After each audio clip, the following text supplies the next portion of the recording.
ఈ రోజైతే మన ఇంట్లో ఏం ఫుడ్ తెలుసా? చైనీస్ వాళ్ళ ఫుడ్ అండి. అప్పుడప్పుడు చైనీస్ ఫుడ్ కూడా తినాలి. నేనైతే తిన్నాను.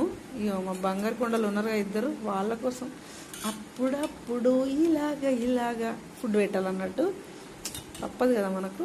ఇప్పుడైతే మన పిల్లలకు చైనీస్ ఫుడ్ ఇచ్చేద్దాం. ఓకే,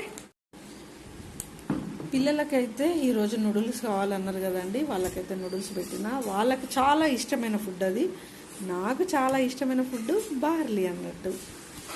మరి మీకు ఇష్టమైన ఫుడ్ ఏం చేసుకున్నారు ఈరోజు చెప్పండి ఫ్రెండ్స్. ఈరోజు స్నాక్ అయితే మనం డ్రై ఫ్రూట్స్ పట్టినాం కదండి, చక్కగా మరిగించి ఇలా పాలు పసుపు వేసి చక్కగా పిల్లలకైతే ఇస్తున్నా ఫ్రెండ్స్. ఇదిగో బంగారు తల్లి పాలు.